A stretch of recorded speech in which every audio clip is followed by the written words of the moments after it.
For 1,000 years, kings and queens of Europe had absolute power. But absolute power corrupts absolutely. Greed, revenge, sex, madness, witchcraft, murder. Every monarch had their royal secrets.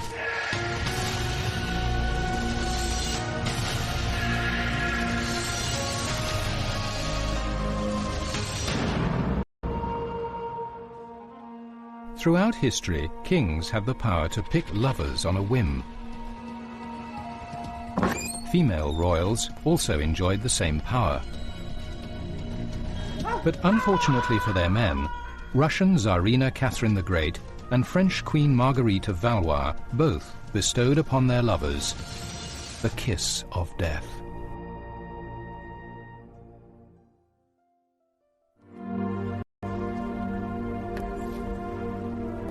Marguerite of Valois was a renowned beauty. She fed a lifelong hunger for passion with countless lovers. Unfortunately for the hapless men in her life, one after the other, they met hideous, bloody ends.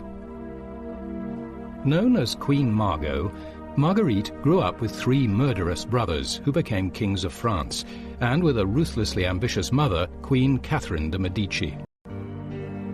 Margot was to marry and divorce French King Henry IV. She was surrounded by a royal court steeped in intrigue and corruption, and each of her lovers came to an unlucky end.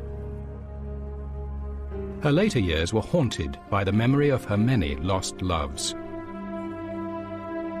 In her youth, Margot was of fair complexion, with blue eyes, abundant black tresses, and a provocative figure. Don Juan of Austria was blinded by her beauty when he met her. She looked more like a goddess of heaven than a princess of earth. Her charms were better suited to ruin men than to save them. Her beauty was sent to damn us. The young Margot was torn between religion and politics by her bullying family. It was a time of religious war in France. In 1572, her mother devised a diplomatic scheme for the Catholic Margot to marry Protestant Prince Henry. The reluctant 19-year-old Margot had to be physically forced to the altar for the arranged marriage. She never said, "I do," during the ceremony. One of her brothers had to push her at the appropriate moment, and the nod of her head was taken as her affirmation of the vows, set by Margot's mother to lure the unsuspecting Protestants to Paris. 6 days after the wedding, the religious bloodbath of St. Bartholomew's Eve erupted as Catholics turned in hatred against their Protestant enemy. Thousands of Protestants were cut down in the streets and slaughtered in their homes. Margot bravely sheltered her new Protestant husband, who would otherwise have been hacked to pieces by the angry Catholic mob. Despite this, Margot's marriage to Prince Henry was godless from the start. But Margot and Henry stayed married for political reasons, and although they lived apart, they became close friends and allies for the rest of their lives. Shortly after her wedding, Margot took the first of her many lovers. Boniface de la Mole was a dashing figure, the best dancer at court, and an incurable ladies' man. The charming La Mole became hopelessly infatuated with Margot. The love affair didn't last long. A wax effigy was found in his room, and he was accused of plotting to kill Margot's brother, King Charles IX, by witchcraft. Margot's mother, Catherine, ordered him executed. Imprisoned here in the Conciergerie in Paris, La Mole was first horrifically tortured with the boot, a device that crushed every bone in the foot.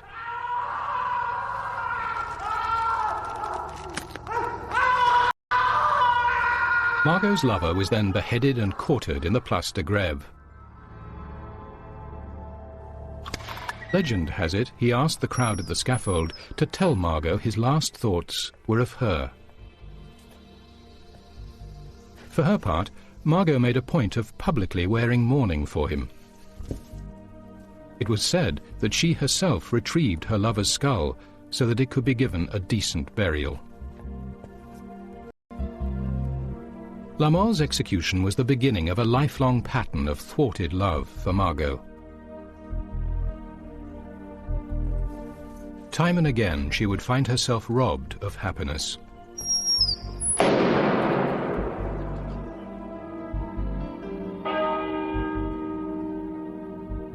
Margot's brother Charles IX died soon afterwards, to be succeeded by her next brother Henry III. He was to brutally bully and rule her life for years. When she took a new lover, Margot's reputation as a loose woman was confirmed. Rumours circulated at court that she had been found in a compromising position with a young noble, Jacques de Harlay, and it was even said that she had an affair with a Duke d'Alençon, her youngest. The vicious court gossip swirling around his sister, Margot's brother King Henry decided to discipline his errant sister. Henry asked Margot to be his hostess at a ball held in the Louvre. At the height of the party, he falsely accused her of having a child by de Harlay. The king went on to list all her liaisons in intimate detail and ordered her to deliver the court from her contagious presence. Jacques de Harlay prudently decided a relationship with Margot was too dangerous and deserted her. Early the next morning, disgraced and furious, Margot fled Paris into exile. Even as she was making her escape, she was followed and humiliated by a group of men sent by her brother the king. Margot settled in a fortress in the Auvergne region of France, where she had her own bodyguards and considered herself in a state of war with her brother Henry III. Margot's jinx in love followed her. She fell seriously ill and was nursed back from the brink of death by the son of the local apothecary. He fell hopelessly in love with her.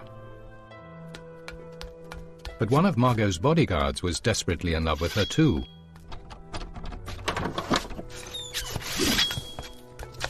In a jealous fit, the bodyguard burst into Margot's bedroom and stabbed his rival to death. Undaunted by this string of tragedies, Margot found another lover. To the annoyance of her brother, she now fell for an army captain. Margot described him as a touching figure who in an earlier century would have inspired the songs of troubadours. Trying to escape Henry's spies, the lovers were betrayed and apprehended by the king's troops. Margot tried to save her lover by hiding him in a chimney, but he was found, and Henry ordered him executed in front of Margot to teach his sister a lesson. Kissing a fragment of one of Margot's blue velvet gowns, the unfortunate young man was strung upside down until his head filled with blood. Still breathing, he was then dropped headfirst into an open grave and buried alive.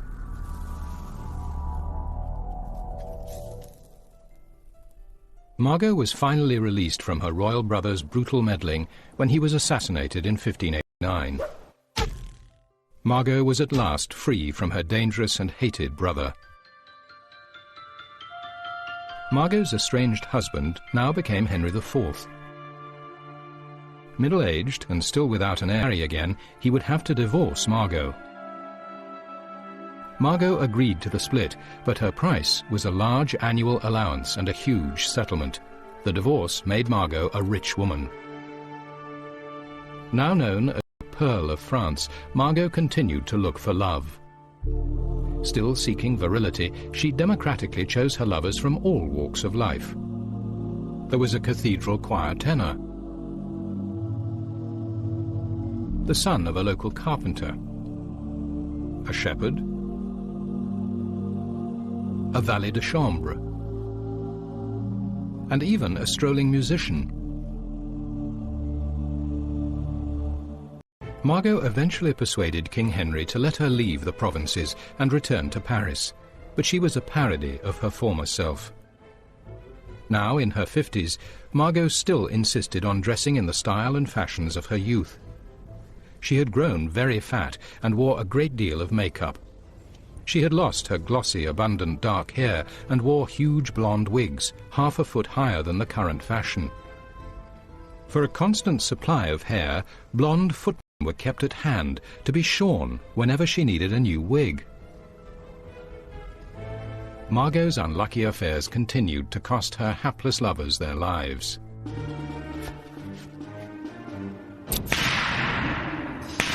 She took two lovers at once, a 20-year-old named Saint-Julien and an 18-year-old called Vermont. They were rivals. Vermont murdered Saint-Julien, shooting him through the head in front of Margot as they were returning from Mass. Margot was so incensed she insisted Vermont be hanged on the spot and offered to donate her garters for the purpose. He was hanged the next day outside her home. Margot was so distressed she moved to a new home opposite the Louvre, where she lived with her lovers, holding raucous nightly banquets. She became popularly known as Queen Venus. Her ex-husband King Henry begged her to stop carousing and act her age. A Jesuit preacher denounced Margot's licentiousness from the pulpit of Notre Dame Cathedral, complaining that her habit of displaying her ample bosom had been adopted by the impressionable young girls of Paris. Stories about her abounded, that she was so obese she couldn't get through doors, that she had emergency wigs under the folds of her huge skirts in case of accidents, that she kept little scented bags under her girdle containing the embalmed hearts of all her dead lovers. Despite a lifetime of dangerous liaisons, Margot outlived her entire family. She ended her days attended by her young lovers and died peacefully just before her 62nd birthday in 1615. Her body was laid to rest in the Cathedral of Saint-Denis. When the tombs of her mother and father were later transferred to another church, Margot's remains mysteriously disappeared. To this day, they have never been found.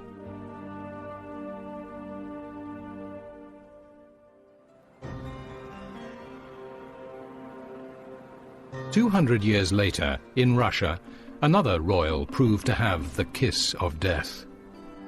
But unlike Margot, this monarch loved power as much as she loved her paramours. She was Catherine the Great, Tsarina of all the Russias.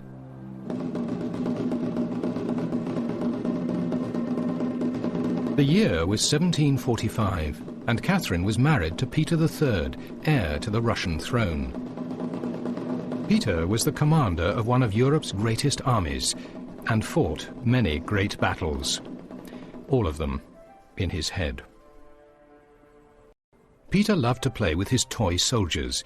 He drilled and maneuvered regiment upon regiment in every room of his palace at Peterhof, for Peter had the mind of a child. Peter liked to occupy himself with weighty matters, such as the case of the nibbled guardsman. In one incident, Peter caught a large rat, which he believed had eaten some of his toy soldiers. The rat was formally court-martialed and summarily executed, its body left suspended on a toy gallows as a lesson to other rats who might want to attack the royal regiments.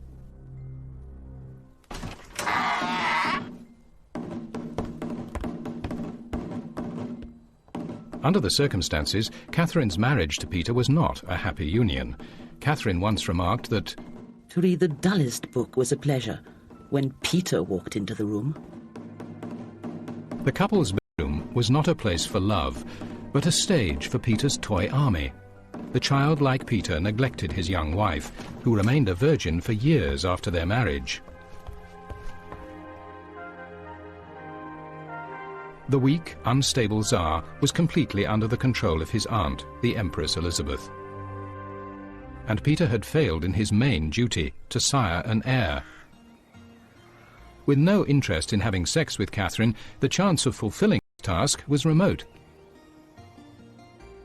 The Empress Elizabeth suggested fade into the background after the birth, allowing Peter to take the credit. At a masked ball in the autumn of 1753, Catherine met Sergei Salchukov, a dashing young officer in the Imperial Guard.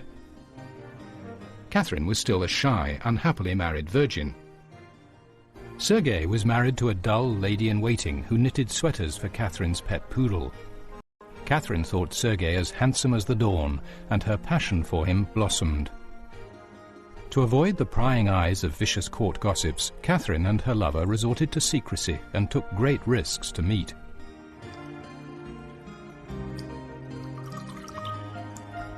Catherine's sanctuary from her bizarre husband was in her beloved Sergei's arms.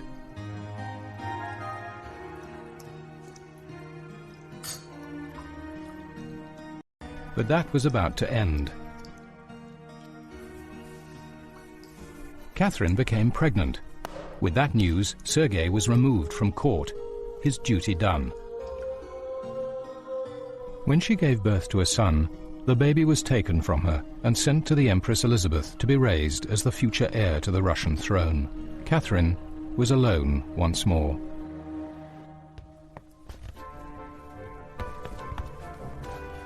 After her affair with Sergei, it was clear to Catherine that she could never return to her old celibate life. Consequently, one half of the road to temptation was already covered, and it's only human in such situations that one should not be left halfway. Catherine soon took another lover, Grigory Grigorievich Orlov. Dashing, dangerous and exciting, he was notorious for his wild lifestyle. Catherine could not resist him. She grew to enjoy the danger of their secret liaisons, even disguising herself and slipping past palace guards to make each secret rendezvous.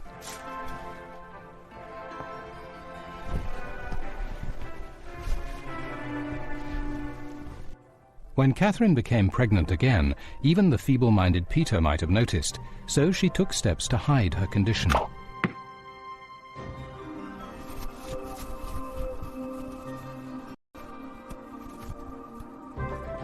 Her pregnancy was disguised under large hooped skirts.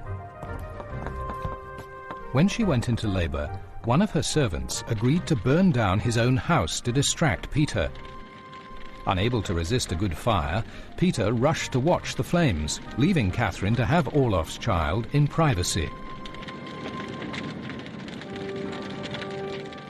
In all, Catherine had 3 children by Orlov, and Peter was proclaimed Tsar of all the Russias. Peter's sexuality awakened when he took a mistress and fell in love. He took steps to divorce Catherine and banish her to a convent. She had to take action. Aided by Catherine, Grigory Orlov and his brother Alexei fomented resistance to Tsar Peter. Many army officers were only too willing to see the mad and inept ruler deposed. On the 28th of June, Catherine seized her chance. With her husband Tsar Peter away from St. Petersburg and the city empty of guards, Catherine urged her lover Orlov to take action. Willing to do anything for his beloved Catherine, within hours Orlov had his rebel forces marching to St. Petersburg. Before Peter even knew of the coup, Catherine had placed the imperial crown on her own head in Kazan Cathedral. The army acclaimed her as the new Russian ruler. As the news spread, more and more nobles rallied behind her. Peter III's short reign was over. The devoted Orlov took the former Tsar into custody, but he and his brother Alexei were restless guarding the prisoner they referred to as the monster. Alexei wrote to Catherine, "Our monster has fallen very sick and has had an unexpected attack of colic. I'm afraid that he might die tonight, and fear still more that he may live. The first fear I have because he chatters pure nonsense and that amuses us. And the second fear, because he really is dangerous for all of us, often speaking as if he were still Tsar." Fortunately for the Orlov brothers, Tsar Peter recovered, but mysteriously their royal prisoner then fell ill once again, almost certainly due to poisoning. To be sure the former Tsar wouldn't recover, the Orlovs beat him to death. With Peter safely out of the way, Catherine showered her lover with titles and gave him vast estates. As Tsarina, Catherine now held immense power. But her lover Orlov, the man who engineered her rise, would not remain in her affections for long. He was growing arrogance and lust for power were becoming excessive. As he became more demanding, Catherine began to lose interest, and her attention turned elsewhere. Empowered by her freedom and position, Catherine the Great took on a series of lovers, all handsome, all young, and all soldiers.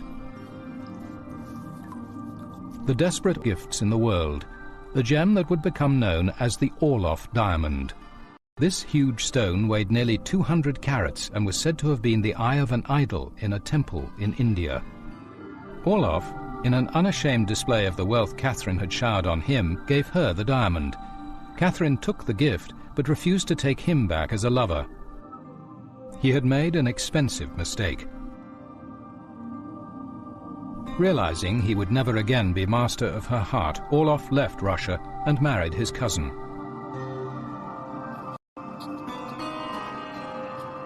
Grigory Orloff died in 1783.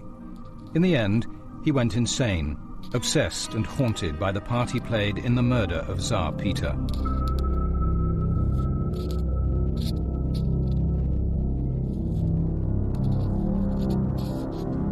Catherine herself died on the 6th of November 1796, aged 67. It was said by her enemies at the time that she died trying to make love to a horse whose harness broke, crushing the unfortunate Tsarina. The rumor has survived, but in fact all her lovers were human, and she died from a stroke here in the Winter Palace in St. Petersburg.